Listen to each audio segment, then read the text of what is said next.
இந்த 5 கொஸ்டின்ஸ் வந்து சயின்ஸோட விதிகளை வந்து டெஸ்ட் பண்றதுக்கு நம்மளுக்கு யூஸ்ஃபுல்லா இருக்கும். டெய்லியும் நம்ம டே டு டே லைஃப்ல நிறைய சயின்ஸ் லா வந்து பார்க்குறோம். ஆனா வந்து இந்த சயின்ஸ் லா தான் இங்க அப்ளை ஆகுது அப்படிங்கிறது நம்மளுக்கு தெரியாம இருக்கும். எந்த மாதிரியான அறிவியல் விதிகள் வந்து நம்மளுடைய டே டு டே லைஃப்ல அப்ளை ஆகுது அப்படிங்கிறதையும் இந்த வீடியோல நாம பார்க்கலாம். 2 months தான் இருக்குது குரூப் 2க்கு. ஸோ முடிஞ்ச அளவுக்கு ஃபாஸ்டா போக ஆரம்பிப்போம். டெய்லியும் பார்த்தோம் அப்படின்னா ஜிகே இருக்கும், பிளஸ் தமிழ் வீடியோஸ் வரும், இல்ல லைவ்ல இருக்கும். ஏதோ ஒண்ணுல பார்த்துக்கலாம். அது போக கண்டிப்பா டெய்லி ஜிகே இருக்கும். குரூப் 1 படிக்கிறவங்க ரிவிஷன் பர்பஸ்க்கு யூஸ் பண்ணிக்கங்க. ஏன்னா எல்லாத்துலயுமே மல்டிபிள் சாய்ஸ் கொஸ்டின் இல்ல ப்ரீவியஸ் இயர் கொஸ்டின்ஸ் அட்டாச் பண்ண போறோம். ஆல்ரெடி படிச்சவங்களுக்கு ரிவிஷன் பண்றதுக்காகவும் புதுசா படிக்கிறவங்களுக்கு வந்து கொஞ்சம் கஷ்டமா தான் இருக்கும். இதுக்கு முன்னாடி நிறைய வீடியோஸ் போட்டிருக்கேன். அதுல இருக்கிறதெல்லாம் பார்த்துட்டு இந்த வீடியோட ஃபாலோ பண்ணுங்க. இது ரிவிஷன் பர்பஸான வீடியோ தான். ஓகேங்களா?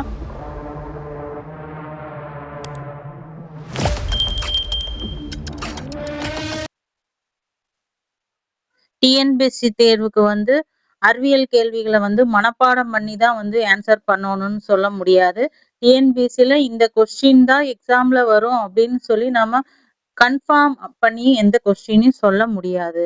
அதனால டிஎன்பிஎஸ்சில சயின்ஸ்ல கொஸ்டின் கேட்டாங்க அப்படின்னா அதை வந்து நம்ம எப்படி ஆன்சர் பண்ணலாம் அப்படிங்கிறதுக்கு இந்த வீடியோ கண்டிப்பா யூஸ்ஃபுல்லா இருக்கும். அது போக இதுல வந்து மல்டிபிள் சாய்ஸ் கொஸ்டின்ஸா வந்து கொடுத்துருக்கேன். அது இல்லாம ஒன்லைனரும் இருக்கு. ஓகேங்களா? முக்கியமான அறிவியல் விதிகள் சார்ந்த ஒன்லைனர் எல்லாமே இருக்கு. வீடியோவை கண்டினியூவா பாருங்க.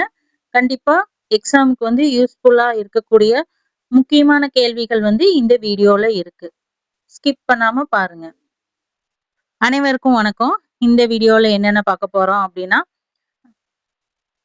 டிஎன்பிஎஸ்சி குரூப் 2 நோக்கி தான் நாம போக போறோம். குரூப் 2 வந்து ஆல்மோஸ்ட் அனௌன்ஸ் பண்ணிட்டாங்க. நவம்பர் 1ல வந்து எக்ஸாம் வரப்போகுது. இப்போ செப்டம்பர் 28ல நம்மளுக்கு குரூப் 1 இருக்கு. குரூப் 1 வந்து ஆல்ரெடி நல்லா படிச்சிருக்கிறீங்க வந்து ரிவிஷன் பண்றதுக்கு தான் இந்த மாசம் நம்மளுக்கு யூஸ் ஆக போகுது. ஓகேங்களா? ஆல்ரெடி படிச்சிருக்கிறவங்களுக்கு ரிவிஷன் பண்றதுக்கு தான் யூஸ் ஆகும். இப்போ குரூப் 2வே இனிமேல் படிச்சா நான் பாஸ் பண்ண முடியுமா அப்படின்னு கேட்டீங்கன்னா வாய்ப்புகள் இருக்கு. அதாவது உங்களுக்கு கான்செப்ட் எல்லாமே தெரியும் அப்படின்னா இந்த 2 months வந்து நம்ம ரிவிஷன் பண்றதுக்கு யூஸ் பண்ணலாம். சப்போஸ் நம்ம படிச்சு பாஸ் பண்ண முடியுமா அப்படின்னா அது உங்க திறமையை பொறுத்தது, உங்க மெமரி பவரை பொறுத்தது. சில பேர் வந்து சீக்கிரம் படிச்சாவே ஒரு கான்செப்டை அண்டர்ஸ்டாண்ட் பண்ணிக்குவாங்க. அந்த மாதிரி இருக்கிறவங்க வந்து 2 மாசம் கொடுத்தா படிக்க முடியும். பட் சிலபஸ் பெரிய சிலபஸ், அத ஒரு நாளைக்கு 2 டாபிக் கொடுத்தாலே நம்ம கவர் பண்றது கஷ்டம்தான். உங்களோட எஃபெக்ட் அப்படிங்கிறது பார்த்தோம் அப்படின்னா இந்த 2 monthsக்கு காலையிலும் சாயந்தரமும் ஃபுல் டைம் படிச்சாதான் வந்து நீங்க சிலபஸவே கவர் பண்ண முடியும். சிலபஸ் ரிவிஷன் பண்றக்கே வந்து இந்த 2 months பத்தாது. ஓகேங்களா? ஏன்னா குரூப் 2ங்கும் போது ஜெனரல் தமிழும் இருக்கு, ஜெனரல் நாலேஜும் இருக்கு. ஸோ ரெண்டையுமே நம்ம படிக்கிற மாதிரி வரும். குரூப் 1க்கு வந்து ஆல்ரெடி நீங்க படிச்சு முடிச்சிருந்தீங்க அப்படின்னா ரிவிஷன் பண்றதுக்காக டைம் பத்தும். ஓகேங்களா? புதுசா படிக்க முடியாது. ஏன்னா அது கான்செப்டே வேற. புதுசா இப்போ படிச்செல்லாம் குரூப் 1ல பாஸ் பண்றது நடக்காத காரியம். குரூப் 2வே வந்து கொஞ்சம் இந்த போன வருஷம் கண்டிப்பா டிஃபிகல்ட்டா தான் இருந்துச்சு. குரூப் 4 கம்பேர் பண்ணும்போது ஓகே அப்படின்னு இருந்துச்சு. ஆனா குரூப் 1 லெவலுக்கு தான் ஜெனரல் ஸ்டடீஸோட கொஸ்டின் ஆன்சரும் குரூப் 2ல இருந்துச்சு. ஸோ குரூப் 2ல ஜிகே வந்து குரூப் 1 லெவலுக்கு இருக்கும். கரண்ட் அஃபேர்ஸ், ஸ்கீம்ஸ் எல்லாமே நிறைய கேட்பாங்க. ஸ்டேட்மெண்ட் டைப் கொஸ்டின்ஸ் நிறைய இருக்கும். கொஸ்டினே பார்த்தோம்னா ஒரு ஒரு பக்கத்துக்கு இருக்கும். அதை ரீட் பண்றக்கே நம்மளுக்கு டைம் பத்தாது. அப்படித்தான் இருக்கும். ஓகேங்களா? இருந்தாலும் சயின்ஸ்ல வந்து குரூப் 2ல பார்த்தோம் அப்படின்னா குரூப் 2க்கு வந்து சயின்ஸ்ல வெறும் 5 கொஸ்டின்ஸ் தான் வரும். ஓகேங்களா? 5 கொஸ்டின்ஸ் சயின்ஸ்ல வரப்போகுது. 1க்கு வந்து சயின்ஸ்ல இருந்து 10 கொஸ்டின் வரும். அதுவே குரூப் 2க்கு வந்து சயின்ஸ்ல இருந்து 5 கொஸ்டின் தான் வரும். 5 கொஸ்டின் தானே நம்ம படிக்கணுமா அப்படின்னு கேட்டீங்கன்னா ஒரு கொஸ்டினும் கூட மேஜர் ரோல் பண்ணும். ஓகேங்களா? நிறைய எனக்கெல்லாம் கட் ஆஃப் பாத்தீங்கன்னா 2 மார்க்ல போகுது. அப்போ பார்த்தோம் அப்படின்னா நான் சயின்ஸ் கரெக்டா படிக்கல, அதனாலதான் எனக்கு கட் ஆஃப் வந்து 2 மார்க்ல போகுது. சயின்ஸ் நான் கரெக்டா படிச்சிருந்தேன்னா எனக்கு அந்த 2 மார்க்ல போயிருக்காது. ஓகேங்களா? அந்த மாரி இருக்கிறவங்க எல்லாம் சயின்ஸ் கண்டிப்பா படிச்சுதான் ஆகணும். ஓகேங்களா? எந்த கான்செப்ட்டுமே விடக்கூடாது. இந்த வீடியோல பாக்குற கான்செப்ட் என்னன்னா, அறிவியல் சிந்தனை, மனப்பான்மை, பொது அறிவியல் விதிகள் அப்படிங்கிற கான்செப்ட்ல பார்க்க போறோம். இதுல இருந்து கான்செப்டுவல் திங்கிங் அப்படிங்கறதுல ரிலேட்டடா கொஸ்டின் வந்துட்டே தான் இருக்குது. ஓகேங்களா? அறிவியல் மனப்பான்மையில சிந்திக்கிறது அப்படிங்கறதுல கொஸ்டின் வந்துட்டே தான் இருக்கு. சோ இந்த டாபிக்ல இருந்து கன்ஃபார்மா கொஸ்டின் வரும். சயின்ஸ்ல வந்து அண்டர்ஸ்டாண்ட் பண்ணிக்கிறதுக்கு இந்த வீடியோ கண்டிப்பா யூஸ்ஃபுல்லா இருக்கும். ஓகேங்களா? ஓகே, ஃபர்ஸ்ட் பார்த்தோம் அப்படின்னா முக்கியமான விதிகள், முக்கியமான அறிவியல் விதிகள் அப்படிங்கும்போது நம்ம புக்ல இருக்கிறதுல நியூட்டனோட விதியும் கேப்லராவும் 2 தெரிஞ்சுக்கணும். ஓகேங்களா? நியூட்டன் லா, கெப்லரோட லா, இந்த 2 லாவையும் நம்ம தெரிஞ்சு வச்சுக்கணும். ஓகேங்களா? நியூட்டனோட லாவிலையும் 3 லா இருக்கு. அதே மாதிரி கெப்லரோட லாவிலையும் பார்த்தோம் அப்படின்னா 3 லா இருக்கு. அந்த 3 லாவுமே வந்து ரொம்ப முக்கியமானது. நியூட்டனோட முதல் விதி என்ன சொல்லும் அப்படின்னா, பொருள் வந்து தனது ஓய்வு நிலையில் அல்லது சீராக இயக்குற நிலையிலும் அதனோட இயக்கம் அப்படிங்கிறது மாறாது அப்படின்னு சொல்றது. அதுவே 2வது விதி என்ன சொல்லும் அப்படின்னா, விசையானது பொருளோட உந்த மாறுபாட்டு விதத்திற்கு நேர் விகிதத்துல இருக்கும் அப்படின்னு சொல்லியிருக்காரு. 3வது விதியில என்ன சொல்லியிருப்பாருன்னா, ஒவ்வொரு வினைக்கும் சமமான மற்றும் எதிரான எதிர்வினை உண்டு அப்படிங்கிறது. இந்த 3 விதியுமே வந்து நியூட்டனோட லா சொல்லி இருக்கும். கெப்லரோடது என்ன சொல்லியிருப்பாங்க அப்படின்னா, கோள்கள் வந்து நீள்வட்ட பாதையில சூரியனை சுத்தி வருகிறது அப்படின்னும், 2வது விதி என்னன்னு சொல்லுவாங்க, பரப்பு விதி அப்படிம்பாங்க. கோள்கள் வந்து சம கால இடைவெளியில் சம பரப்பளப்பை சுழல்கின்றது அப்படின்னு சொல்றாங்க. சமகால இடைவெளியில சம பரப்பளவை சுட்டும் அப்படின்னு சொல்லியிருப்பாங்க. இது முக்கியமான லா. கெப்லரோடது 2வது லா வந்து முக்கியமானது. அடுத்து கெப்லரோட 3வது லா அப்படிங்கிறது கால விதி. சுற்றுப்பாதை காலத்துல வந்து காலத்தோட வர்க்கம் பாதையினோட அரை நெட்டு வர்க்கத்திற்கு நேர் விகிதத்துல இருக்கும் அப்படின்னு சொல்லியிருக்காரு. ஓகேங்களா? இது வந்து முக்கியமான விதிகள். அது இம்பார்ட்டன்ட் லா இல்ல, அதனால தெரிஞ்சுக்கலாம். அடுத்து பார்த்தோம் அப்படின்னா, இந்த மின்னோட்டம், மின்னழுத்தம் அதுல இருக்கிற முக்கியமான விதி ஓம் விதி அப்படிங்கிறது. ஓம் விதி வந்து V = I × R அப்படிங்கிறது. V = IR அப்படிங்கிறது ஓம் விதி. இது முக்கியமானது. R அப்படின்னா மின்தடை, VI அப்படிங்கிறது டைரக்டிவ் ப்ரொபோர்ஷன் அப்படிங்கிறது தான். அடுத்தது கிரஹாஃப் லா அப்படிங்கிறது வந்து மின்னோட்ட விதி, மின் அழுத்த விதி KCL, KVL அப்படின்னு கொடுத்திருக்காங்க. இந்த 2 விதியுமே வந்து கிரஹாஃபோட லா. இது முக்கியமானது, அதை தெரிஞ்சு வச்சுக்கோங்க. அதாவது யாரோட லா அப்படிங்கிற மாதிரி கொஸ்டின்ஸ் எல்லாம் வந்திருக்கு, அதுக்காக கொடுத்திருக்கேன். அடுத்து பாரடேவோட லா, பாரடேவோட தூண்டல் விதி, மின்காந்த தூண்டல் விதி அப்படின்னு கொடுத்திருக்கிறது. அடுத்தது லென்ஸின் லா. இதெல்லாம் முக்கியமான லா, பாத்துக்குங்க. இப்ப நியூட்டனோட விதியும் கெப்லரோட விதியும் வந்து கொஸ்டினாவே கேட்பாங்க. எப்படி கொஸ்டின் கேட்பாங்க அப்படின்னு பார்த்தோம்னா, நடைப்பயிற்சியின் போது உடல் முன்னோக்கி நகரும் போது தரை எதிர்வினையை வந்து பயன்படுத்திக்கிறது. இங்க பயன்படும் லா என்ன அப்படின்னு கேட்டிருப்பாங்க. யாரோட லா அப்படின்னா நியூட்டனோட லா தான் வந்து இங்க பயன்படுது அப்படிங்கறது தெரிஞ்சுக்கணும். ஓகேங்களா? அடுத்தது பாதுகாப்பு பெல்ட், ஏர்பேக் போன்றவையெல்லாம் வந்து நிலைமத்தை பயன்படுத்துகிறது. எந்த லா அப்ளை ஆகுது அப்படின்னு கேட்டாங்கன்னா, நியூட்டன் விதி தான் வந்து 2வது விதி அப்ளை ஆகுது. நியூட்டனோட 3வது லா எங்க இருக்கும் அப்படின்னா, ராக்கெட் ஏவருக்கு 3வது லா வந்து பயன்படுத்துவாங்க. வாயுக்கள் கீழே வெளியேற்றுவது போல ராக்கெட் வந்து மேலே செல்லும். வாயுக்கள் வந்து கீழே போகும், ஆனா ராக்கெட் வந்து மேல லான்ச் ஆகும். அது வந்து நியூட்டனோட 3வது லா வந்து இங்க அப்ளை ஆகும். கெப்லரோட வந்து வானியல் பயன்பாட்டுக்கு பயன்படுத்துவாங்க. செயற்கைக்கோள்கள் பாதையை வந்து துல்லியமாக பயன்படுத்துவது என்ன அப்படின்னா கெப்லரோட முதல் லா பயன்படும். மற்ற கோள்களை வந்து செல்ல திறமையான பாதைகளை வந்து திட்டமிட பயன்படுத்துவது. பாதையை பத்தி தான் அவரோட லா 2வது சொல்லும். அப்போ 2வது லா அதுக்குதான் பயன்படுத்துவாங்க. அது போக கெப்லரோட லா எல்லாமே ஸ்பேஸ் ரிசர்ச்சுக்கு தான் வந்து பயன்படுத்துறாங்க. அது ரிலேட்டடாவே வந்தாவே அது வந்து கெப்லரோட லா அங்க அப்ளை ஆகுது அப்படிங்கறது ஞாபகம் வச்சுக்கோங்க. ஓகேங்களா? அடுத்து பார்த்தோம் அப்படின்னா அறிவியல் மனப்பான்மை மற்றும் சிந்தனை அப்படின்னா என்னன்னா கேள்வி கேட்கணும். நம்ம வந்து வெறுமனே மனப்பாட கல்வி முறையா இருக்கக்கூடாது. இல்ல நம்ம ஒரு விஷயத்த தெரிஞ்சுக்கிறோம் அப்படின்னா உடனே நம்பிக்க கூடாது. இப்ப நிறைய ரீல்ஸ பாக்குறோம் அப்படின்னா ஓகே உண்மையாதான் இருக்கும் அப்படின்னு நம்ம உடனே அக்செப்ட் பண்ணிக்கிறோம். பட் அப்படி இருக்கக்கூடாது. இது உண்மையா, நிஜமாலுமே அவங்க சொல்ற கருத்து உண்மையா அப்படிங்கிறத நம்ம யோசிக்கணும். அதாவது ஏன், எப்படி, எங்கே அப்படிங்கிறத மட்டும் நம்ம யோசிக்கணும். இப்போ ஒரு வீடியோ வந்து சோசியல் மீடியா ஃபுல்லா ஸ்ப்ரெட் ஆகுதுன்னா உடனே நம்ம பார்த்தோன்னே ஃபார்வேர்ட் பண்ண ஆரம்பிப்போம். அதுவே தவறுதான். அந்த வீடியோ உண்மையா, இப்ப நடந்ததா, இல்ல எதுக்கு முன்னாடி நடந்ததா, அதுல சொல்லப்போற கருத்து உண்மையா அப்படிங்கிறத வந்து நாம யோசிக்கிறது இல்ல. இப்ப இருக்கிற மக்களோட மனநிலையே அந்த மாதிரிதான் இருக்கு. ஆனா அது வந்து தவறான மனநிலை. அறிவியல் மனநிலைனாவே ஏன், எப்படி, எங்கே அப்படிங்கிற கான்செப்ட் வரணும். அடுத்து பார்த்தோம் அப்படின்னா உற்று நோக்கணும். அது கரெக்டானதா அப்படின்னு இது எங்கெல்லாம் அப்ளை ஆயிருக்குதுங்கிறதையும் நம்ம உற்று நோக்கணும். ஆதாரங்களை சேகரிக்கணும். சப்போஸ் எங்கெல்லாம் அப்ளை ஆயிருக்குது அப்படின்னா எந்தெந்த இடத்துல இது பயன்படுத்தி இருக்குது, இதுக்கு முன்னாடி யாராவது சொல்லியிருக்காங்களா அப்படின்னு யாராவது சொன்னாங்க அப்படின்னா யார் இந்த கருத்தை சொல்லியிருக்காங்க அப்படிங்கிற ஆதாரங்களை எல்லாம் தேர்ந்தெடுக்கணும். பொருத்தமான சான்றுகளையும் சேமிக்கணும். சேமிச்சதுக்கு அப்புறம்தான் ஒரு கான்செப்ட நம்ம பாக்குறோம், அது உற்று நோக்குறோம் சரியான்னு, அதுக்கான ஆதாரத்தை எடுக்கிறோம். ஆதாரத்தை எடுத்ததுக்கு அப்புறம் பகுத்தாய்வு செய்து சிந்திக்கணும். இதுதான் கரெக்டா, இது தவறா அப்படிங்கிற பகுத்தாய்வுக்கு வந்து நம்ம சிந்திக்கணும்.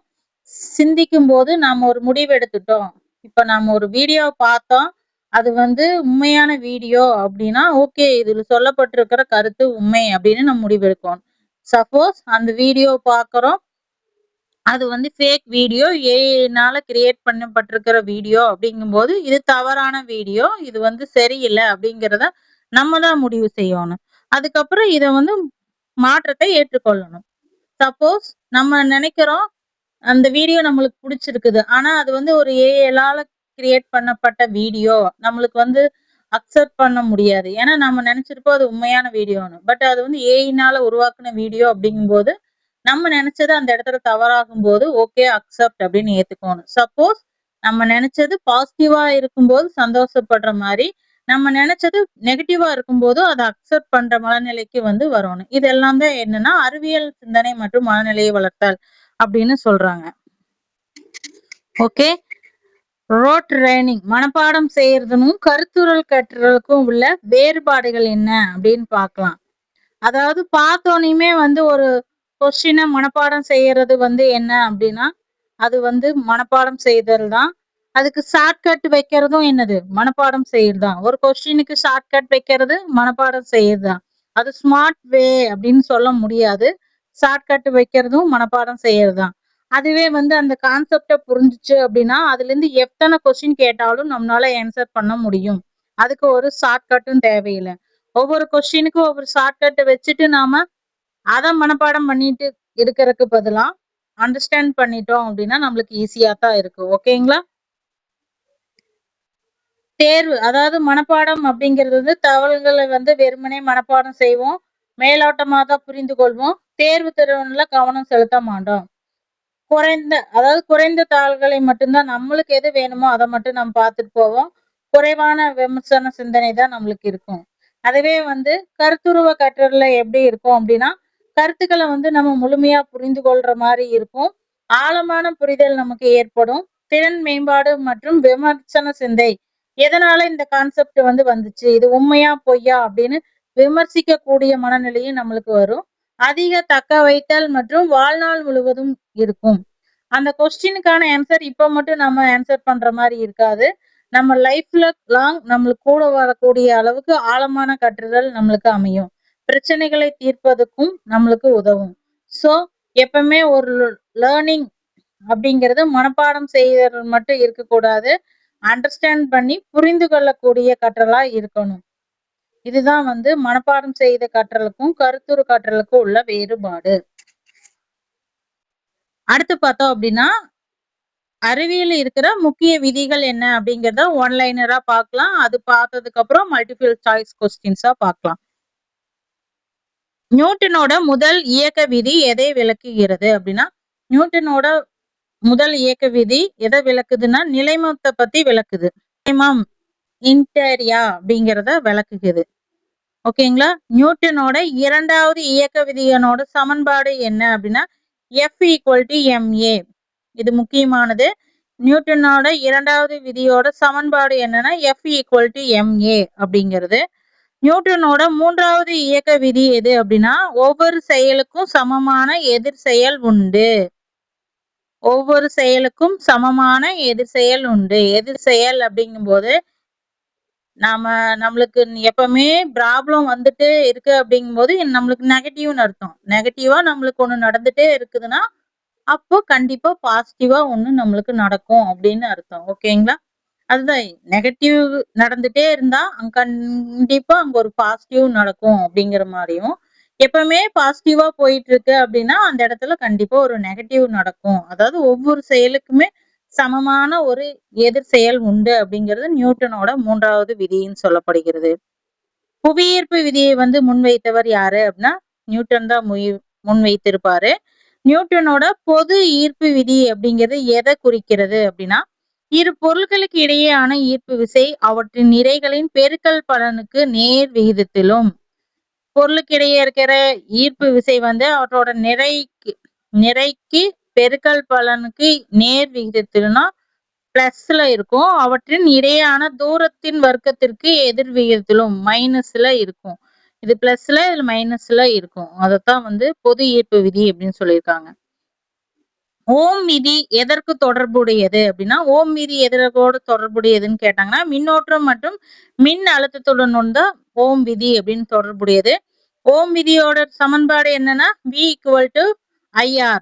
V = IR. ஜூல் விதி எதை விளக்குகிறது அப்படின்னா மின்னோட்டத்தோட வெப்ப விளைவை விளக்குகிறது. ஜூல் விதி அப்படிங்கிறது எதை விளக்குகிறது அப்படின்னா மின்னோட்டத்தோட வெப்ப விளைவை விளக்குகிறது.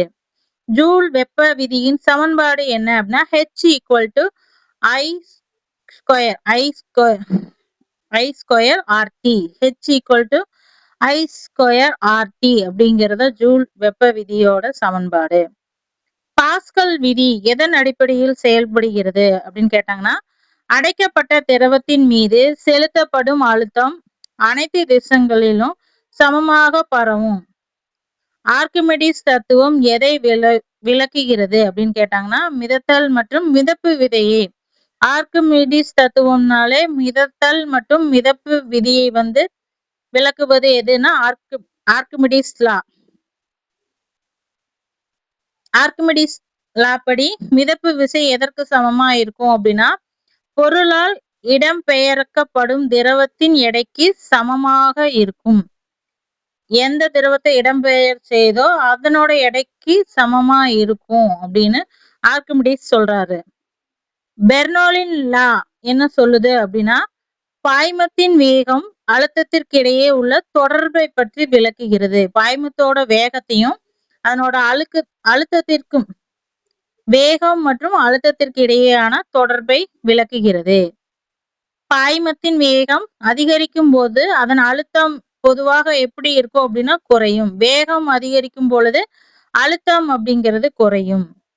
ஹூக் லா என்ன சொல்லுது அப்படின்னா மீச்சியல் மற்றும் விவகாரத்திற்கு இடையிலான தொடர்பை விளக்குகிறது. மீச்சியல் மற்றும் விவகாரத்திற்கு இடையேயான தொடர்பை விளக்குகிறது. ஹூக் லா படி மீள் வரம்பிற்குள் விகாரம் எதற்கு நேர் விகிதத்தில் இருக்குன்னா தகைவு ட்ரெஸ்ஸுக்கு நேர் விகிதத்துல இருக்கும். ஓகேங்களா? பாயில் விதி எதற்கு தொடர்புடையது? பாயில் விதி எதற்கு தொடர்புடையதுன்னா வாயுவின் அழுத்தம் மற்றும் கன அளவுக்கு தொடர்புடையது. பாயில் விதி அப்படிங்கிறது வாயுவின் அழுத்தம் மற்றும் கன அளவிற்கு தொடர்புடையது. பாயின் விதியின்படி வெப்பநிலை மாறாமல் இருந்தால் அழுத்தம் அதிகரிக்கும் பொழுது கன அளவு எப்படி இருக்கும் அப்படின்னா குறையும். அடுத்தது சார்லஸ் விதி எதற்கு தொடர்புடையது அப்படின்னா வாயுவின் கன அளவு மற்றும் வெப்பநிலைக்கு இடையே தொடர்பு உடையது. சார்லஸோட விதியின்படி அழுத்தம் மாறாமல் இருக்கும் பொழுது வெப்பநிலை அதிகரித்தால் வாயுவின் கன அளவு என்னவாக இருக்கும் அப்படின்னா அதிகரிக்கும் அப்படின்னு அர்த்தம். அடுத்தது அவகாட்ரோ விதி அப்படிங்கிறது எதை கூறுகிறது அப்படின்னா, அவகாட்ரோ விதி இது முக்கியமானது. Already question கேட்டதுதான்.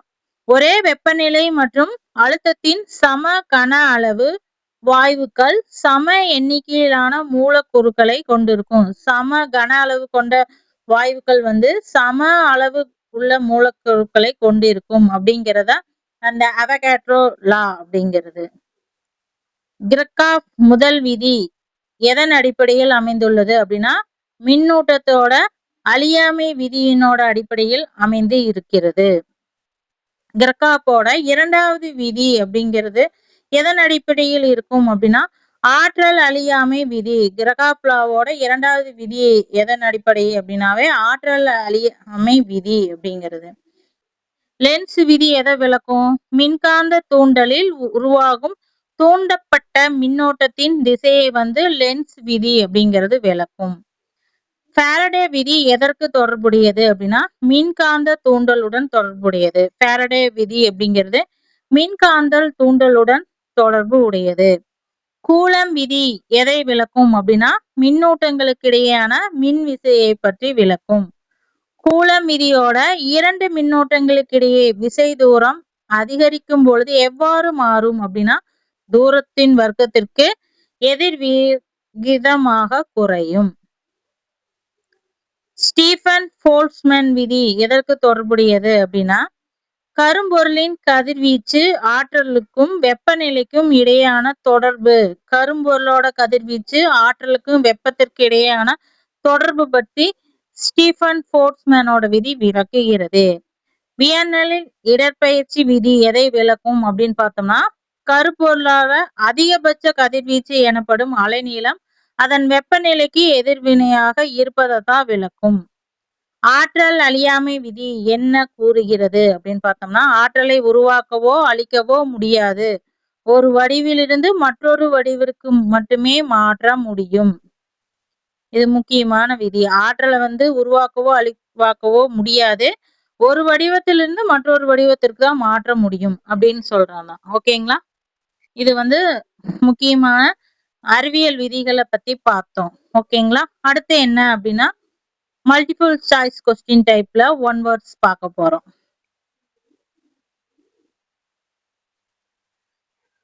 பேருந்து வந்து புறப்படும் போது பயணிகள் வந்து பின்னோக்கி சாய்வதற்கு காரணம் என்ன அப்படின்னு கேட்டிருக்காங்க. பேருந்து போகும்போது பயணிகள் பின்னோக்கி சாய்வதற்கு காரணமா இருப்பது எது அப்படின்னா, நிலைமம் அப்படிங்கிறது. நிலையா போயிட்டு இருக்கும்போது திடீர்னு பின்னோக்கி சாய்வதற்கு காரணம் நிலைமம். பேருந்து திடீரென நிற்கும் போது பயணிகள் சில போயிட்டு இருக்கும்போது பின்னோக்கி சாயற காரணம் நிலைமம் அப்படிங்கும்போது, பேருந்து வந்து திடீர்னு நிற்கும் போது பயணிகள் வந்து இப்படி முன்னோக்கி போய் சாய்வோம். இது எந்த விதியால் விளக்கப்படுகிறது அப்படின்னு கேட்டாங்கன்னா, நியூட்டனின் முதல் விதி. ஏன்னா சடன் பிரேக் அப்படின்னு போடும்போது அது பின்னாடி போடும்போது நம்ம முன்னாடி போய் சாய்வோம். அப்போ நியூட்டனோட முதல் விதி வந்து அப்ளை ஆவது. பேருந்து பிரேக் போட்டு திடீர்னு பயணிகள் வந்து முன்னாடி சாய்வது. சீட் பெல்ட் அணிவது எந்த அறிவியல் கருத்துடன் தொடர்பு உடையது? சீட் பெல்ட் அணிகிறது எந்த அறிவியல் கருத்துடன் தொடர்பு உடையது அப்படின்னு பார்த்தோம்னா, அதுவும் வந்து நிலைமத்துடன் தான் தொடர்பு உடையது.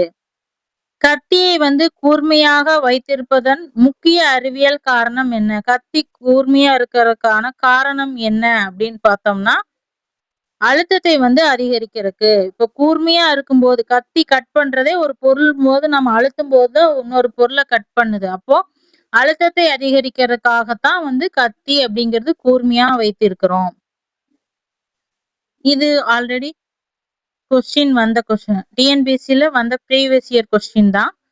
பள்ளி பையில வந்து அகலமான பட்டைகள் வந்து பயன்படுத்துவதற்கு காரணம் என்ன? ஸ்கூல் பேக்ல வந்து இந்த ஷோல்டர்ல போடுறது வந்து அகலமா இருக்கிற பட்டைகளா இருக்கிற காரணம் என்ன அப்படின்னு கேட்டிருக்காங்க. எதனால அப்படின்னு பார்த்தோம்னா, அழுத்தத்தை வந்து குறைக்கிறதுக்காக. மாணவர்களுக்கு வந்து ஷோல்டர் பெயின் வரக்கூடாது, அந்த புத்தகத்தோட அழுத்தம் ரொம்ப வரக்கூடாது அப்படிங்கறதுக்காக தான் அந்த இப்ப வர ஸ்கூல் பேக் எல்லாமே பட்டைகள் வந்து கொஞ்சம் அகலமா தான் இருக்கும். காலணியின் அடிப்பகுதியில் பள்ளங்கள் அமைப்பதன் நோக்கம் என்ன அப்படின்னு கேட்டிருக்காங்க. உராய்வை அதிகரிக்க. உராய்வு இப்ப எப்படின்னா பபுள்ஸ் மாரி இருக்கும். ஓகேங்களா? கொஞ்சம் கொஞ்சம். அது எதுக்காகன்னா, நடக்கும்போது உராய்வு ஏற்பட்டு அதிகரிக்கணும் அப்படிங்கிறக்காகத்தான் அந்த காலணிகளோட அடிப்பகுதியில பள்ளங்கள் வந்து அமைக்கப்படுகிறது. ஷூஸ் எல்லாம் ஷூல மோஸ்ட்லி இருக்கும். அடுத்தது, வாகனங்களில் பிரேக் பயன்படுத்தும் போது வாகனம் நிற்பதற்கு முக்கிய காரணம். பிரேக் அழுத்தும் போது எதனால வந்து வாகனங்கள் நிக்குது அப்படின்னு பார்த்தோம்னா, உராய்வு விசை அப்படிங்கிறது காரணமாகத்தான் வாகனங்கள் பிரேக் புடிச்சோனையுமே நிக்குது. அந்த இடத்துல பிரேக் அப்படிங்கிறது அந்த இடத்துல ஒரு உராய்வு விசையை ஏற்படுத்தும். அடுத்தது, குளிர்சாதன பெட்டியில் உணவு குளிர்ப்பதற்கான அடிப்படை அறிவியல் கொள்கை என்ன? பிரிட்ஜ்ல வைக்கும்போது பொருட்கள் வந்து கூலாகறதுக்கு அடிப்படை என்ன லா அப்படின்னு பார்த்தோம்னா, வெப்பம் ஒரு இடத்திலிருந்து மற்றொரு இடத்திற்கு மாற்றப்படுகிறது. வெப்பம் வந்து ஒரு இடத்திலிருந்து மற்றொரு இடத்திற்கு வந்து மாற்றப்படுகிறது. Option B. உலோக கரண்டியை சூடான தேநீரில் வைத்தால் அது சூடாவதற்கு காரணம். ஸ்பூன் இருக்குல்ல, ஸ்டீல் ஸ்பூன், அந்த வந்து சூடான தேநீர்ல வைக்கும்போது அது சூடாகும். அதற்கான காரணம் என்ன அப்படின்னு போகும்போது வெப்ப கடத்தல். ஓகேங்களா? அந்த ஸ்டீல் ஸ்பூன் வந்து வெப்பத்தை கடத்துறதுனாலதான் சூடாகுது. மரக்கரண்டியை உலோக கரண்டியை விட மெதுவாக சூடாவதற்கு காரணம். மரக்கரண்டி வந்து வெப்பத்தை வந்து கடத்தாது. அதனால அது மெதுவாக சூடாகும். சூடு ஆகாதுன்னு சொல்லப்படல. மெதுவாக சூடாவதற்கு காரணம் என்ன அப்படின்னா, மரம் மோசமான வெப்ப கடத்தி. ஓகேங்களா? மோசமான மரக்கரண்டி வந்து மெதுவானதும் கூட இல்ல, மோசமான வெப்ப கடத்தி. பிரஷர் குக்கர்ல உணவு விரைவாக வேகுவதற்கு முக்கிய காரணம் என்ன? உணவு வந்து விரைவா வேகுவதற்கான முக்கிய காரணம் என்ன அப்படின்னு பார்த்தோம்னா, அழுத்தம் அதிகரிப்பதால் நீரின் கொதிநிலையும் அதிகரிக்கிறது. அந்த குக்கரை பிரஷருங்கும் போது அங்க அழுத்தம் அதிகரிக்கும் பொழுது நீரோட கொதிநிலையும் அதிகரிக்கிறது. அதனாலதான் சீக்கிரமா வந்து சாப்பாடு தயாராகுது. மலைப்பகுதிகளில் நீர் குறைந்த வெப்பநிலையில் கொதிப்பதற்கு காரணம் என்ன? மலைப்பகுதிகள்ல வந்து குறைந்த வெப்பநிலையே நீர் வந்து கொதிக்க ஆரம்பிச்சிருக்கும். அதுக்கான காரணம் வளிமண்டலத்துல வந்து அழுத்தம் குறைவு. அதனாலதான் நீர் வந்து குறைந்த வெப்பநிலையிலேயே வந்து கொதிக்க ஆரம்பித்து விடும். கண்ணாடியில் வந்து நமது முகம் தெரிவதற்கு முக்கிய காரணம் என்ன? கண்ணாடியில் நம்மளோட முகம் தெரிவதற்கு முக்கிய காரணம் ஒளியினோட பிரதிபலிப்பு. ஒளியோட பிரதிபலிப்பு. நீரில் வைக்கப்பட்ட பென்சில் வளைந்தது போல் தோன்றுவதற்கு காரணம் என்ன?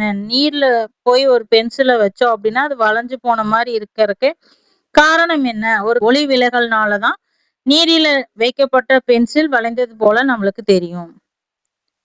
வானவில் தோன்றுவதற்கு முக்கியமான எந்த நிகழ்வுகள் பங்கு பெறுகின்றன? வானவில் தோன்றுவதற்கு முக்கியமான எந்த நிகழ்வு பங்கு பெறுகின்றன அப்படின்னு பார்த்தோம்னா, ஒளி விலகல், பிரதிபலிப்பு மற்றும் நிறப்பிரிகை. ஒளி விலகல், பிரதிபலிப்பு மற்றும் நிறப்பிரிகை இதுதான் முக்கிய பங்கு வகிக்கிறது. வானம் நீளமாக தோன்றுவதற்கு முக்கிய காரணம் என்ன அப்படின்னு பார்த்தோம்னா, நீளமா தோன்றுவதற்கு முக்கிய காரணம் ஒளியின் சிதறல். அதனாலதான் வானம் வந்து நம்மளுக்கு நீளமா தோன்றுது. இந்த கொஸ்டின் எல்லாம் பேசிக் கொஸ்டின். இதெல்லாம் யாரு கேட்டாலும், குழந்தைங்க நம்ம கிட்ட கேட்டாங்க கூட நம்மளுக்கு ஆன்சர் பண்ண தெரியணும். சூரியன் மறையும் நேரத்தில் சூரியன் சிவப்பாக தோன்றுவதற்கு காரணம் என்ன? சூரியன் மறையும் பொழுது சூரியன் சிவப்பா மாற காரணம் என்ன அப்படின்னா, நீல ஒளி அதிகமாக சிதறங்காட்டி சிவப்பு வந்து நம்மளுக்கு பிரைட்டா தெரிய ஆரம்பிக்குது. மின் விசிறியில் சுழல்வதற்கு மின் ஆற்றல் எந்த ஆற்றலாக மாற்றப்படுகிறது? மின் விசிறி வந்து சுழல்வதற்கு மின் ஆற்றல் வந்து எந்த ஆற்றலா மாற்றப்படுகிறது அப்படின்னு பார்த்தோம்னா, மின் ஆற்றல் வந்து இயந்திர ஆற்றலா மாற்றப்படுகிறது. மின் விசிறி சுழல்வதற்கு மின் ஆற்றல் இயந்திர ஆற்றலாக மாற்றப்படுகிறது. மின்சார உருகி ஃபியூஸ் வந்து பயன்படுத்துறதுக்கு முக்கிய நோக்கம் என்ன அப்படின்னு பார்த்தோம்னா, மின்சாரத்தை வந்து அதிக மின்னோட்டத்திலிருந்து பாதுகாக்க. அதாவது கரண்ட் வந்து சில நேரம் ஃபியூஸ் போயிருச்சு அப்படின்னா அது ஒர்க் ஆகாது. நம்ம வீட்டிலேயே நம்ம மெயின்ல ஃபியூஸ் வச்சிருப்பாங்க. எதற்காக அப்படின்னா, மின்சாரத்தோட அதிக மின்னோட்டம் வந்து நம்மளுக்கு உடனே வரக்கூடாது. ஹை வோல்டேஜ் எல்லாம் வரக்கூடாது அப்படிங்கறக்காக தான் இந்த ஃபியூஸ் அப்படிங்கிறத பயன்படுத்துறாங்க. மின் விளக்கின் இழை பொதுவாக டங்ஸ்டனால் தயாரிக்கப்படுவதற்கு காரணம் என்ன? மின் விளக்கு லைட்ல வந்து அந்த டங்ஸ்டன் இருப்பதற்கு காரணம் என்ன அப்படின்னு பார்த்தோம்னா, அதிக உருகுநிலை கொண்டதுனால அதுலதான் தயாரிக்கிறாங்க. ஓகேங்களா? ஓகே. அடுத்து பார்த்தோம் அப்படின்னா, இந்த அறிவியல் மனப்பான்மை சிந்தனை சார்ந்த கொஸ்டின்ஸ் தான் முக்கியமான கொஸ்டின்ஸ். இந்த மாதிரி கொஸ்டின்ஸ் தான் வந்து டிஎன்பிஎஸ்சில கேட்பாங்க. ஆல்ரெடி கேட்டிருக்காங்க. அது ஏன் நம்மளுக்கு புரியாது. என்னடா இது சம்பந்தம் இல்லாத கொஸ்டின் மாதிரி நாம் நினைப்போம். ஆனா சிலபஸ்ல இருக்கு. அதனாலதான் வருது. ஓகேங்களா? அறிவியல் மனப்பான்மையின் முக்கிய அடிப்படை என்ன? அறிவியல் மனப்பான்மையோட முக்கிய அடிப்படையே என்ன அப்படின்னு பார்த்தோம்னா, ஆதாரத்தின் அடிப்படையில தான் சிந்திக்கணும். எந்த ஒரு கருத்துக்கு சொன்னோம் அப்படின்னா அதுக்கான ஆதாரம் எங்கே, ப்ரூவ் பண்ணுங்க அப்படின்னு சொல்லுவோம்ல, அதுதான். ஒரு கூற்று உண்மையா என்பதை அறிய அறிவியல் முறையில் முதலில் என்ன செய்ய வேண்டும்? ஒரு கான்செப்ட் சொல்றாங்க அப்படின்னா அது உண்மையா அப்படிங்கிறதுக்கு ஃபர்ஸ்ட் நாம என்ன பண்ணணும் அப்படின்னா, ஆதாரங்களை தான் தேட வேண்டும். முதல் பணி ஆதாரங்களை தேட வேண்டும். ஏன், எப்படி என்று கேள்வி கேட்பதே எதை வளர்க்கிறது அப்படின்னு கேட்டாவே அறிவியல் சிந்தனையை தான் வளர்க்கிறது. அறிவியல் முறையில் முக்கியமான படிகளில் ஒன்று எது? அறிவியல் முறையில வந்து முக்கியமான படி என்ன அப்படின்னா, கருதுகோள் அமைத்தல். கான்செப்ட வந்து அமைக்கணும். ஓகேங்களா? இதுதான் கான்செப்ட் அப்படின்னு நம்ம அமைச்சாதான் அடுத்ததுதான் நம்ம ஆதாரங்களை தேட முடியும். அதுக்கப்புறம் தான் பகுப்பாய்வு செய்து முடிவுகளை அறிவிக்க முடியும். சோ அந்த கான்செப்ட் அப்படிங்கிறது முக்கியம். ஒரு பரிசோதனையில் வேரியபிள் அதாவது மாறி என்பதன் பொருள் என்ன? வேரியபிள் அப்படிங்கறதோட பொருள் என்ன அப்படின்னா, மாற்றக்கூடிய அல்லது அளவிடக்கூடிய காரணி. வேரியபிள் அப்படிங்கிறது அந்த பொருளோட காரணி மாறக்கு பயன்படக்கூடிய ஒன்று அப்படிங்கறதான் என்னங்கிறாங்க வேரியபிள் அப்படிங்கிறாங்க. ஒரே பரிசோதனையை பலமுறை செய்வதன் முக்கிய நோக்கம் என்ன? ஒரே பரிசோதனை வந்து பலமுறை செய்வதற்கான முக்கிய நோக்கம் என்ன அப்படின்னு பார்த்தோம்னா, முடிவின் நம்பகத்தன்மையை அதிகரிக்கிறது. முடிவோட நம்பகத்தன்மையை இப்போ ஒரு தாட்டி டெஸ்ட் பண்ணா ஒரு ரிசல்ட் கிடைக்கும். மறுபடியும் அகைன் டெஸ்ட் பண்ணும்போது அதே ரிசல்ட் தான் நம்மளுக்கு கிடைக்கணும். எதுக்காக அப்படின்னா அப்பதான் அதனோட நம்பகத்தன்மை அதிகம் அப்படிங்கறக்காக. ஒரு அறிவியல் கூற்றை ஏற்றுக்கொள்வதற்கு சிறந்த ஆதாரம் எது அப்படின்னா, ஒரு அறிவியலோட கூற்றை வந்து ஏற்றுக்கொள்வதற்கு சிறந்த ஆதாரம் என்ன அப்படின்னா, மீண்டும் மீண்டும் சோதித்து பெறப்பட்ட ஆதாரம் தான் சிறந்த ஆதாரம். எல்லா நிகழ்வுகளுக்கும் இயற்கையான காரணங்கள் இருக்கலாம் என்ற அணுகுமுறை எதை குறைக்கிறது?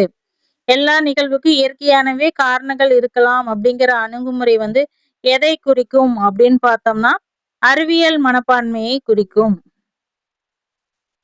அறிவியல் சிந்தனையில் கருதுகோள் ஹைபோதீஸ் அப்படிங்கிறது வந்து எதை குறிக்குது அப்படின்னு பார்த்தோம்னா, சோதிக்கக்கூடிய முன்கணிப்பு அல்லது விளக்கத்தை தான் வந்து ஹைபோதீஸ் அப்படின்னு சொல்லுவாங்க. ஒரு பரிசோதனை முடிவுல எதிர்பார்ப்புக்கு மாறாக வந்தால் அறிவியல் அணுகுமுறை என்ன அப்படின்னா, ஒரு பரிசோதனையோட முடிவு நாம எதிர்பார்க்கறதுக்கு மாறா வந்துச்சு அப்படின்னா, அறிவியல் படி அதை எப்படி சொல்லணும் அப்படின்னா, காரணத்தை ஆராய்ந்து மீண்டும் வந்து சோதிக்கணும். எதனால ஃபெயில்ட் ஆச்சு அப்படிங்கிற காரணத்தை வந்து அறிஞ்சிட்டு மீண்டும் அதை சோதனை செய்ய வேண்டும். அறிவியல் மனப்பான்மைக்கு எதிரானது எது அப்படின்னா, அறிவியல் மனப்பான்மைக்கு எதிரானது அப்படின்னாவே என்னன்னா, ஆதாரம் இருந்தா தான் நம்ம அறிவியல் மனப்பான்மையில ஏத்துக்குவோம் அப்படின்னா, நம்புகிறது. ஆதாரமின்றி நம்பிக்கை கொள்வதுதான் என்ன அப்படின்னா, அறிவியல் மனப்பான்மைக்கு எதிரானது. ஒரு தகவலை சமூக வலைதளங்களில் பகிர்றதுக்கு முன்னாடி நம்ம என்ன செய்யணும்? ஒரு தகவலை நம்ம பார்க்கிறோம் அப்படின்னா உடனே ஃபார்வர்ட் பண்ணக்கூடாது. அதுக்கு முன்னாடி நம்ம என்ன பண்ணணும் அப்படின்னா, அதன் நம்பகத்தன்மையை வந்து சரிபார்க்க வேண்டும். இது உண்மையானதா, சரியான நபர்களிடமிருந்துதான் பரப்பப்படுகிறதா அப்படிங்கிறத நம்பகத்தன்மையை நம்ம எப்பவுமே சோதிக்க வேண்டும். கரெக்ஷன்ஸ் அப்படிங்கிறது வந்து என்ன அப்படின்னா, கரெக்ஷன்ஸ் அப்படிங்கும்போது 2 காரணிகளுக்கு இடையே உள்ள தொடர்பை தான் வந்து கரெக்ஷன்ஸ் அப்படின்னு சொல்றாங்க. தொடர்பு இருப்பது காரணம், இருப்பதை நிரூபிக்காதது என்பது எந்த அறிவியல் சிந்தனை? தொடர்பு இருப்பதற்கான காரணம் இருப்பதை நிரூபிக்க முடியல அப்படின்னா அது எந்த அறிவியல் சிந்தனை அப்படின்னா விமர்சன சிந்தனை. நிரூபிக்க முடியல அப்படிங்கிறது. அறிவியல் சிந்தனையில் தரவுகள் ஏன் முக்கியத்துவம் வாய்ந்தது அப்படின்னு பார்த்தோம்னா முடிவுகளை வந்து ஆதாரத்துடன் மதிப்பிடுறதுக்கு தரவுகள் முக்கியம். டேட்டாஸ் ரொம்ப முக்கியம். அறிவியல் மனப்பான்மை கொண்ட ஒருவர் புதிய ஆதாரம் கிடைத்தால் என்ன செய்யணும்? இப்ப நம்ம ஒரு கான்செப்ட் படி ஆராய்ச்சி செஞ்சுட்டு இருக்கும்போது நம்மளுக்கு புதுசா ஒரு ஆதாரம் கிடைக்குது அப்படின்னா ஆதாரத்தை ஆய்வு செய்து தேவையெனில் கருத்தை மாற்றணும். சப்போஸ் ஆதார் ஃபெயில்ட் ஆயிடுச்சுன்னா கருத்தை மாற்ற வேண்டியது இல்லை. அறிவியல் சிந்தனையில் அறிவியல் சிந்தனையை வளர்ப்பதற்கான சிறந்த வழி எது அப்படின்னா ஃபர்ஸ்ட் என்ன பண்ணணும்? கவனிக்கணும். அதுக்கப்புறம் கேள்வி எழுப்பணும். அதுக்கப்புறம் சோதிக்கணும். கவனிக்கணும், கேள்வி எழுப்பணும், சோதிக்கணும். இதுதான் வந்து அறிவியல் சிந்தனையை வளர்ப்பதற்கான சிறந்த வழிகள். ஒரு பரிசோதனையில் கட்டுப்பாட்டு குழு கண்ட்ரோல் குரூப் அப்படிங்கிறது பயன்படுத்துவதற்கான முக்கிய நோக்கம் என்ன அப்படின்னா ஒப்பீட்டுக்கான அடிப்படையை வழங்குறதுக்கு, கம்பேர் பண்றதுக்காக அந்த குழு இருக்குது. அறிவியல் முடிவுகளை எவ்வாறு இருக்க வேண்டும் அப்படின்னா அறிவியல் முடிவு அப்படின்னாவே ஆதாரம் மற்றும் தரவுகளை அடிப்படையாக கொண்டதுதான் வந்து அறிவியல் முடிவுகள் இருக்க வேண்டும். கீழ்கண்டவற்றில் அறிவியல் மனப்பான்மை மிக சிறப்பாக வெளிப்படுத்துவது எது அப்படின்னு பார்த்தோம்னா ஆதாரம் என்ன, சோதனையின் மூலம் சரிபார்க்க ஒரு கான்செப்ட் சொன்னா அதனோட ஆதாரம் என்ன, சோதனையின் மூலம் சரிபார்க்க முடியுமா, டெஸ்ட் பண்ணி சரிபார்க்க முடியுமா அப்படிங்கறதுதான் வந்து அறிவியல் மனப்பான்மையை வளர்க்கக்கூடியதாக இருக்கும். அடுத்து என்னன்னா பகுத்தறிதல், கான்செப்டுவல் லேர்னிங் அப்படிங்கிறது. பகுத்தறிதலோட முக்கிய நோக்கமே காரண விளைவு தொடர்பை கண்டறியறது. எதனோட காரணம் என்ன, அதனோட விளைவுக்கு உள்ள தொடர்பை கண்டறியறதுதான் என்னது பகுத்தறிதல். ஒரு கருத்தை நன்கு புரிந்து கொண்டு புதிய சூழலில் பயன்படுத்துவது வந்து எதை குறிக்கிறது அப்படின்னு பார்த்தோம்னா கருத்தாக்க கற்றல். ஒரு கருத்தை வந்து ஒரு கான்செப்டை இன்னைக்கு நாம தெரிஞ்சுக்கிட்டு அதை ஒரு புதிய சுச்சுவேஷன்ல பயன்படுத்துறதுதான் என்னன்னு சொல்றாங்க கான்செப்டுவல் லேர்னிங் அப்படிங்கிறாங்க. கான்செப்டுவல் லேர்னிங் அப்படின்னு. ஏன் என்ற கேள்வி அடிக்கடி கேட்பது எந்த திறனை வளர்க்கும்?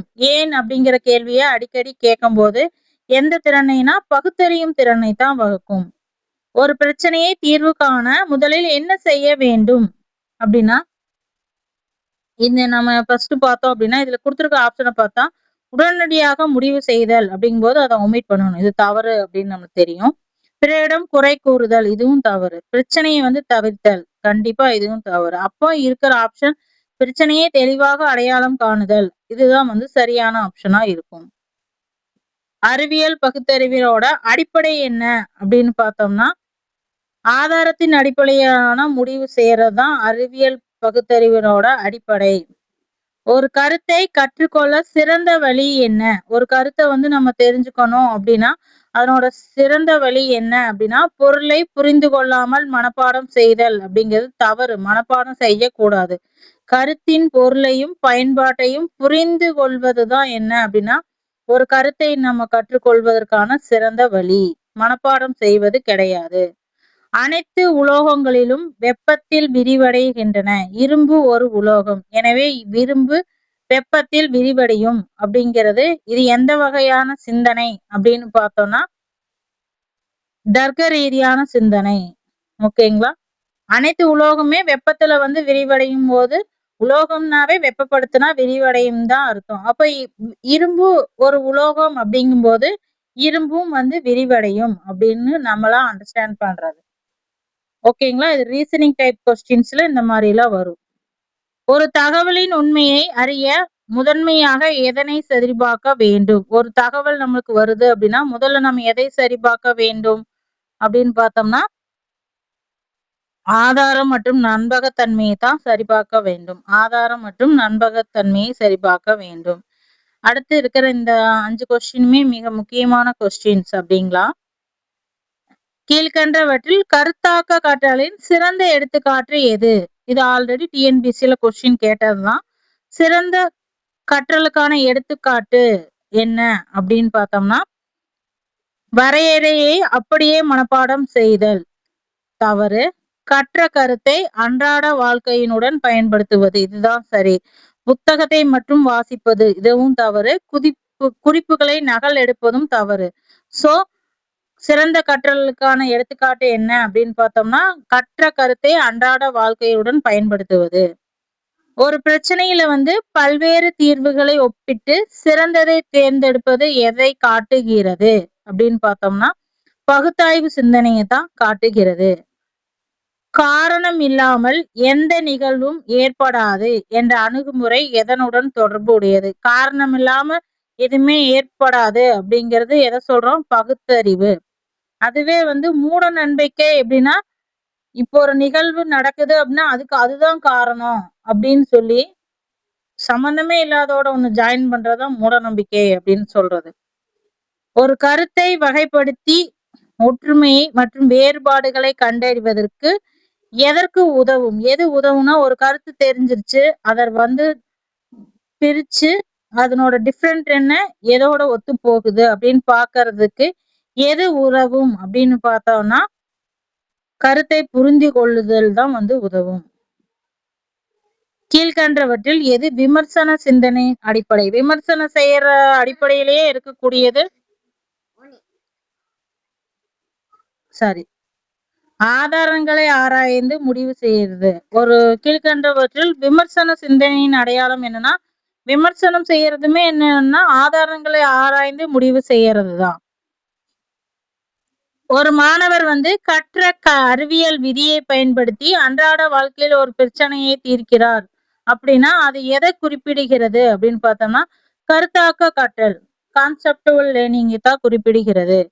பகுத்தறிவு சிந்தனையை வளர்ப்பதற்கு கீழ்கண்டவற்றில் எது மிகவும் பயனுள்ளதா இருக்கு அப்படின்னு பார்த்தோம்னா, பி ஆப்ஷன். ஆதாரங்களை ஆராய்ந்து காரணத்துடன் முடிவு செய்யறதுதான். ஓகேங்களா? ஓகே, நம்ம இந்த வீடியோல மோஸ்ட்லி அறிவியல் சிந்தனைகளை வளர்க்கறதுனா என்ன அப்படின்னு பார்த்தோம். அறிவியல் மனப்பான்மையை வளர்ப்பதற்கான முக்கிய காரணம் என்ன அப்படிங்கிறது லேர்னிங், அது கருத்தாக்க சிந்தனை அப்படின்னா, நம்ம ஒரு முடிவை உடனே எடுத்துக்க கூடாது. ஒரு கருத்து தெரிஞ்சிச்சு அப்படின்னா அது வெறுமனே மனப்பாடம் பண்ணாம அதில் இருக்கிற கான்செப்ட்ல இருக்கிற முக்கியத்துவத்தை தெரிஞ்சு அதனோட கொள்கைகளை எல்லாம் புரிஞ்சு அண்டர்ஸ்டாண்ட் பண்ணிக்கிறதா என்ன அப்படின்னா கருத்தாக்க சிந்தனை அப்படின்னு சொல்லலாம். அது போக அறிவியல் சிந்தனை அப்படின்னாவே எதையுமே லாஜிக்கலா அணுகணும். உடனே எடுத்தோனையுமே ஓகே அப்படின்னு அக்செப்ட் பண்ணக்கூடிய கூடாது. ஒரு கருத்து நம்மளுக்கு வருது அப்படின்னா நம்ம ஒன்ன ஃபாலோ பண்ணிட்டு இருக்கோம் அப்படின்னா அதுக்கு எதிரா புதுசா ஒரு சான்று வருது அப்படின்னா அந்த புது சான்றுகளை எடுத்துக்கொண்டுட்டு நம்ம ஃபாலோ பண்ணிட்டு இருக்கிற கருத்தை அப்டேட் பண்ணிக்கணும். ஓகேங்களா? அதே நேரம் மூட நம்பிக்கையிலுமோ ஆதாரமற்ற வதந்திகளை உடனே நாம நம்பக்கூடாது. எதனால ஒரு ஒரு விஷயம் நடக்குது அப்படின்னா இதனாலதான் நடக்குது அப்படின்னு ஒரு மூட நம்பிக்கை சார்ந்த கொஸ்டின்ஸை நம்ம முன்னாடி வச்சா உடனே நம்ம ஓகே அப்படின்னு அக்செப்ட் பண்ணக்கூடாது. எதனால இந்த மாதிரி நடக்குது அப்படிங்கிற கான்செப்டை நம்ம பண்ணணும். அது போக அன்றாட வாழ்க்கையில பயன்படக்கூடிய நியூட்டன் லானா என்ன, கேப்லர் லானா என்ன அப்படிங்கறதெல்லாம் இந்த வீடியோல பார்த்துட்டோம். கண்டிப்பா யூஸ்ஃபுல்லா இருக்குதா என்னன்னு கமெண்ட் பண்ணுங்க. அடுத்த ஒரு வீடியோல பார்க்கலாம்.